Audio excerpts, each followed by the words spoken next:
All right, to get us started, do you want to take us through the personal log? Of T'Pring? Sure. Yeah. Personal log, star date 1997.9. My last few weeks of service at the retreat, I'm not even going to attempt to say that name, have been productive. It is difficult to guide those who once walked the destructive path back to civilized society, helping them purge the emotions that led to thievery, abuse, even murder. Most challenging has been stealing time for Spock and myself. We are making the most of our long-distance endeavor, but I sense in Spock a desire to explore his human side. So I've been attempting to introduce experimentation into our relationship in an effort to, as humans are apparently fond of saying, spice things up. Mm-hmm.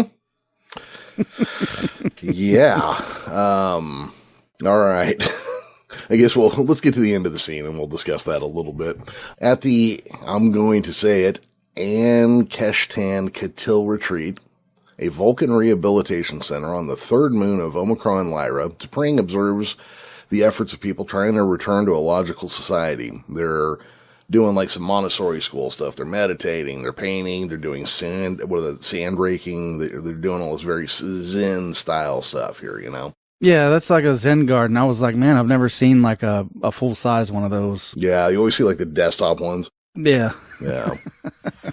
T'Pring contacts Spock when she has a few minutes to herself and says, basically, I'm just going to kind of rush through this. She's been studying human sex.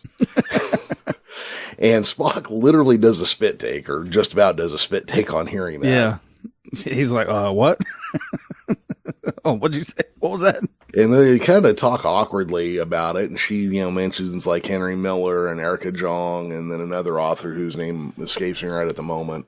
Spock kind of, gets like, hey, maybe we should look into this stuff together instead of, you reading about it and then scaring the shit out of me.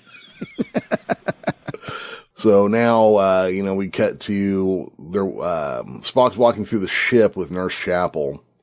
And she's explaining to Spock about their guest, Dr. Aspen, who seems very sharp.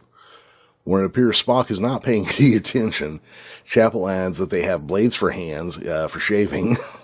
And Spock's like, oh, that's interesting. Chapel points out that he's kind of like got a thing for understatement. Spock admits to having problems with T'Pring. Again, it seems like Chapel's always like standing next to him every time there's a problem with T'Pring. She's like all like, I would give you relationship advice, but you went a little crazy last time. Oh, and then Spock's like, hey, but I need a friend right now. And they kind of discuss back and forth, and then Nurse Chapel hits him with, why should you pay attention to me when I speak? And he's like, 'cause you're really charming and I'm missing it, which I thought was kind of funny there. And then Chapel calls that progress. And then Spock starts to wonder if T'Pring has come across the word menage a trois in her human research yet. That's a thought bubble that was only visible to Jeremy. Yep. Yeah. I saw it clear as day, though.